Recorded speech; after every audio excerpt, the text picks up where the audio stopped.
Hello friends, ಎಲ್ಲರಿಗೂ ನಮಸ್ಕಾರ. ಭಾಗ್ಯಲಕ್ಷ್ಮಿ ಧಾರಾವಾಹಿಯ ಇಂದಿನ ಸಂಚಿಕೆಗೆ ನಿಮ್ಗೆಲ್ಲರಿಗೂ ಸ್ವಾಗತ. ಭಾಗ್ಯಲಕ್ಷ್ಮಿ ಧಾರಾವಾಹಿ ತುಂಬಾ ಸುಂದರವಾಗಿ ಮೂಡಿ ಬರ್ತಾ ಇದೆ. ತುಂಬಾ ಇಂಟ್ರೆಸ್ಟಿಂಗ್ ಆಗಿದೆ.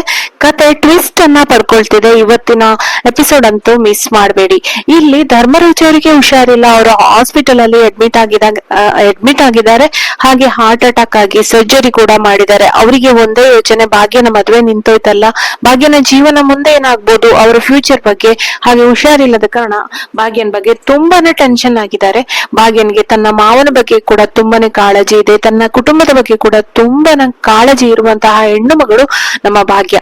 ಅವಳು ಏನ್ ಮಾಡ್ತಾಳೆ, ಯಾವ ರೀತಿ ಸ್ಟೆಪ್ ತಗೊಳ್ತಾಳೆ ಅನ್ನೋದನ್ನ ಇವತ್ತಿನ ಎಪಿಸೋಡ್ ಅಲ್ಲಿ ನಾವು ನೋಡ್ಬೋದು. ಭಾಗ್ಯ ಹೋಗಿ ಆದಿಯನ್ನ ಮೀಟ್ ಆಗಿ ಮಾತಾಡ್ತಾಳೆ. ಇವತ್ತಿನ ಎಪಿಸೋಡ್ ಅಲ್ಲಿ ಭಾಗ್ಯ ಹೋಗಿ ಆದಿ ಹತ್ರ ಹೇಳ್ತಾರೆ, ಬನ್ನಿ ಆದಿಯವರೇ, ಇದು ಭ್ರಮೆ ಅಲ್ಲ, ನಾನ್ ಬಂದಿದ್ದೀನಿ ನೋಡಿ ಅಂತ ಹೇಳಿ ಭಾಗ್ಯ ಆದಿಯವರ ಮನೆ ಹತ್ರ ಹೋಗಿ ಮಾತಾಡಿಸ್ತಾಳೆ.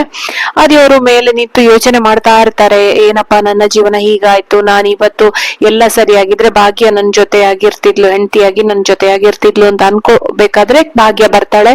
ಭಾಗ್ಯ ಬಂದು ಆದಿಯವ್ರ ಹತ್ರ ಮಾತಾಡ್ತಾರೆ, ಏನ್ ಆದಿಯವ್ರೆ ಈ ರೀತಿ ನಿರ್ಧಾರ ಮಾಡಿದ್ರಿ, ಮೊನ್ನೆ ಯಾಕೆ ಇದು ಇನ್ವಿಟೇಷನ್ ಪೂಜೆ ದಿವಸ ನೀವ್ ಯಾಕೆ ಹಾಗೆ ಮಾಡಿದ್ರಿ ಅಂತ ಕೇಳ್ತಾರೆ. ಆಗ ಅದು ಅಂತ ಹೇಳಿ ಇದು ಏನೋ ಹೇಳ್ಬೇಕು ಅಂತ ಹೇಳಿ ಅನ್ಕೋತಾ ಇರ್ಬೇಕಾದ್ರೆ, ನಂಗೆಲ್ಲ ಗೊತ್ತಾದಿಯವ್ರೆ, ತನ್ವಿ ಹೇಳಿದ್ಲು, ತನ್ವಿ ಮಾತಿಂದಾಗಿ ನೀವು ಈ ರೀತಿ ನಿರ್ಧಾರ ತಕೊಂಡ್ರಲ್ವಾ, ತನ್ವಿ ನಿಮ್ ಮಗಳಲ್ವಾ, ನಿಮ್ ಮಗಳ ತರ ಅಲ್ವಾ, ನಿಮ್ ಮಗಳನ್ನ ನಿಮ್ಗೆ ಕನ್ವಿನ್ಸ್ ಮಾಡ್ಲಿಕ್ಕೆ ಆಗಿಲ್ವಾ ಅಂತ ಹೇಳಿ ಭಾಗ್ಯ ಹೇಳ್ತಾಳೆ. ಆಗ ಇದು ನಿಮ್ಗೆ ಗೊತ್ತಾಯ್ತಾ, ನಿಮ್ ತನ್ವಿ ಹೇಳಿದ್ಲಾ ಅಂತ ಹೇಳಿ ಆಗತ್ತೆ. ತುಂಬಾನೇ ಶಾಕ್ ಆಗುತ್ತೆ ಆದಿಗೆ.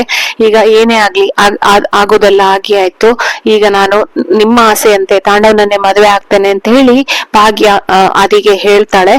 ತುಂಬಾ ಕಣ್ಣೀರ್ ಹಾಕೊಂಡು ಹೇಳ್ತಾಳೆ, ತುಂಬಾ ದುಃಖ ಪಡ್ತಾಳೆ. ಇಲ್ಲಿ ತಾಂಡವನನ್ನ ಮದುವೆ ಆಗ್ಲಿಕ್ಕೆ ಒಂದು ಸಣ್ಣ ಸಾಸಿವೆ ಕಾಳಷ್ಟು ಮನಸ್ಸು ಕೂಡ ಭಾಗ್ಯನಿಗೆ ಇಲ್ಲ. ಭಾಗ್ಯ ಅವಳನ್ನ ತಾಂಡವನನ್ನ ತನ್ನ ಮನಸ್ಸಿಂದ ತೆಗ್ದಾಕಿ ಆಗಿದೆ.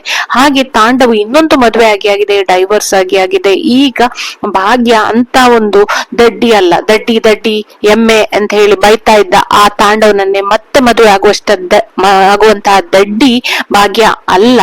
ಹಾಗಾಗಿ ಮುಂದೆ ಏನಾಗುತ್ತೆ ಟ್ವಿಸ್ಟ್, ಅದನ್ನ ನಾವು ಕಾದ್ ನೋಡ್ಬೇಕಾಗಿದೆ. ಮದುವೆ ತಯಾರಿಗಳೆಲ್ಲ ನಡೀತಾ ಇದೆ. ಇಲ್ಲಿ ಭಾಗ್ಯ ಏನ್ ಮಾಡ್ತಾಳೆ, ಇಲ್ಲಿ ಆದಿ ಕೂಡ ತುಂಬಾನೇ ಟೆನ್ಷನ್ ಆಗಿದ್ದಾನೆ. ಅಯ್ಯೋ, ಭಾಗ್ಯನಿಗೆ ತಾಂಡವನನ್ನ ಮದುವೆ ಆಗೋದು ಇಷ್ಟ ಇಲ್ಲ ಅನ್ನೋದು ಕೂಡ ಆದಿಗ್ ಗೊತ್ತಿದೆ. ಆದ್ರೂ ಕೂಡ ತಾಂಡವನನ್ನೇ ಮದುವೆ ಆಗಿ ಅಂತ ತನ್ವಿಗೋಸ್ಕರ ಹೇಳ್ತಾರೆ. ಫ್ಯಾಮಿಲಿ ಒಂದಾಗ್ಲಿ, ಗಂಡ ಹೆಂಡತಿ ಒಂದಾಗ್ಲಿ, ಮಕ್ಕಳು ಫ್ಯಾಮಿಲಿ ಎಲ್ಲ ಒಟ್ಟಾಗಿರ್ಲಿ ಅಂತ ಹೇಳಿ ತನ್ವಿಗೋಸ್ಕರ ಈ ರೀತಿ ಒಂದು ನಿರ್ಧಾರವನ್ನ ಮಾಡ್ತಾರೆ. ತನ್ವಿ ಏನು ದೊಡ್ಡ ಹುಡುಗಿ ಅಲ್ಲ, ಸಣ್ಣ ಹುಡುಗಿ. ಅವಳ ಮಾತು, ಅವಳಿಗೆ ಪ್ರಪಂಚದ ಜ್ಞಾನ ಇಲ್ಲ. ತನ್ನ ಅಪ್ಪ ಒಳ್ಳೆಯವರು ಅಂತ ಹೇಳಿ ಅನ್ಕೊಂಡಿದ್ದಾಳೆ, ಬದಲಾಗಿದ್ದಾರೆ ಅಂತ ಹೇಳಿ ಅನ್ಕೊಂಡಿದ್ದಾಳೆ. ಆದ್ರೆ ಈ ರಾಕ್ಷಸ ಬದಲಾಗಿಲ್ಲ. ಭಾಗ್ಯನ ನೆಮ್ಮದಿಯನ್ನ ಅವನಿಗೆ ನೋಡ್ಲಿಕ್ಕೆ ಆಗ್ತಾ ಇಲ್ಲ. ಇನ್ನು ಪುನಃ ತಾನೇ ಮದುವೆ ಆಗಿ ಭಾಗ್ಯನಿಗೆ ಹಿಂಸೆ ಕೊಡ್ಬೇಕು ಅನ್ನುವ ಒಂದು ಪ್ಲಾನ್ ಅಲ್ಲಿ ಅವನಿದ್ದಾನೆ. ಅತ್ತ ಕಡೆ ಶ್ರೇಷ್ಠ ಗರ್ಭಿಣಿಯಾಗಿದ್ದಾಳೆ.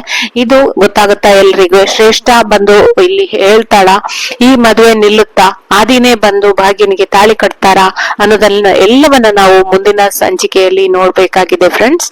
ಆದ್ರೆ ಇಲ್ಲಿ ಆಸ್ಪತ್ರೆಯಲ್ಲಿ ಧರ್ಮರಾಜ್ ಒದ್ದಾಡ್ತಾ ಇರ್ಬೇಕಾದ್ರೆ ಅವರ ಒಂದು ದೇಹದ ಸ್ಥಿತಿ ಹೆಚ್ಚು ಕಡಿಮೆ ಆಗ್ತದೆ, BP ಫ್ಲಕ್ಚುಯೇಷನ್ ಆಗ್ತದೆ. ಡಾಕ್ಟರ್ ಬಂದು ಹೇಳ್ತಾರೆ, ಅವ್ರು ಏನೋ ಒಂದು ಯೋಚನೆ ಮಾಡ್ತಾ ಇದ್ದಾರೆ, ತುಂಬಾ ಪರಿಸ್ಥಿತಿ ಕೆಟ್ಟದಿದೆ ಅಂತ ಹೇಳುವಾಗ, ನಾನೇ ಅದಕ್ಕೆ ಕಾರಣ ಡಾಕ್ಟ್ರೆ, ನಾನು ಅವ್ರ ಹತ್ರ ಮಾತಾಡ್ಬೇಕು ಅಂತ ಹೇಳಿ ಭಾಗ್ಯ ಹೇಳ್ತಾರೆ. ಡಾಕ್ಟ್ರು ಬಿಡುದಿಲ್ಲ, ಈಗ ಸೀರಿಯಸ್ ಆಗಿದೆ, ಈಗ ಮಾತಾಡ್ಲಿಕ್ಕೆ ಆಗಲ್ಲ ಅಂತ ಹೇಳ್ತಾರೆ.